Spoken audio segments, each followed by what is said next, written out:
Welcome to The Good Ride. I'm James Beastie, and today we're talking about the Bataleon Acid BOA boot. Yes, Bataleon's making boots. Really got to know these boots, compared them against the Ride Deadbolts, which I had been riding most of the season, and also compared them against the Nitro Team TLS. I'll be primarily talking about these, but I will occasionally reference the Team TLS and the Deadbolt. So let's talk pros and cons.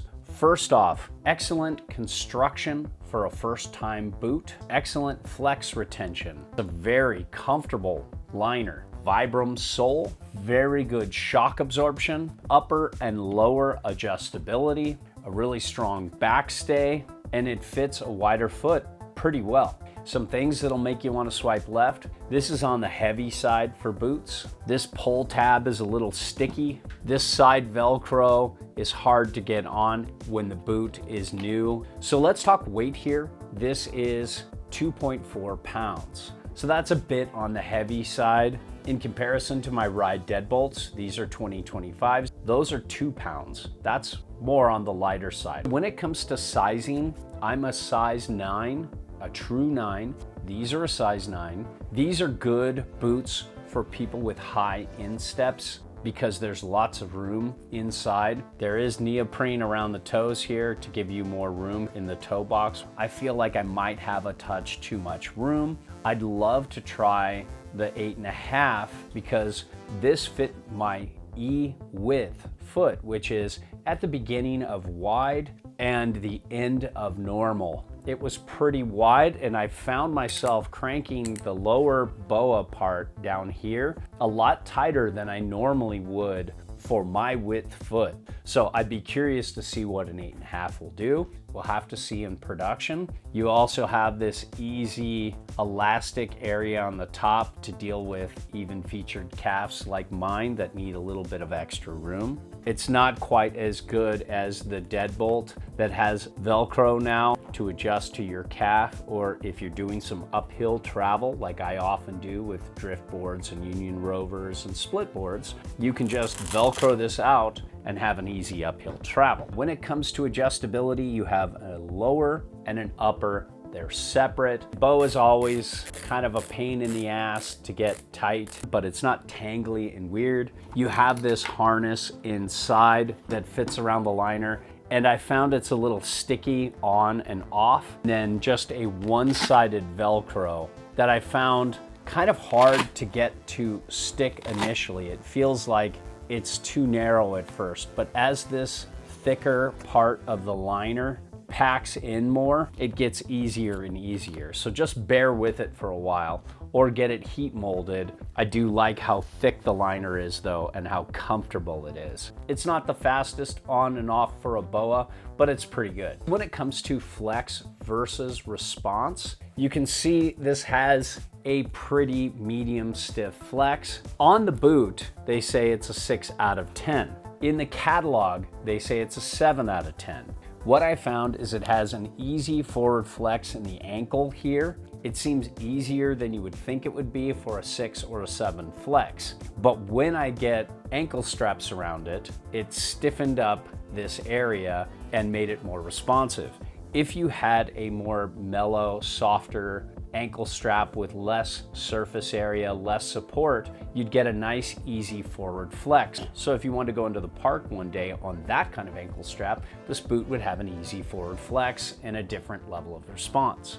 But with the ankle straps I tried, I found this boot to be very responsive, especially with the wrap and response around the top of the boot. They blend with a wide variety of boards and boots.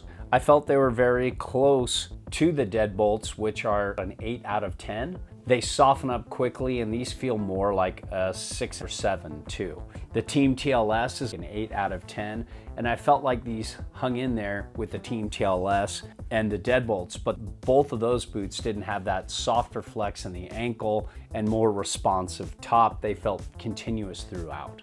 When it comes to keeping this flex, after the liner broke in a little bit and molded a touch to my foot, I didn't heat mold these because they fit so well out of the box. This boot didn't lose any more flex. I think that's because of a few things. One, the outer shell is using really good construction. There's an articulated cuff that goes right to here. So you have a nice, easy forward flex without much shell distortion. I haven't noticed any degradation in the tongue. Then you have this really stiff plastic backstay that really helps retain the flex. But overall, I think this is a very durable, very good boot. Time will tell, but so far, so good.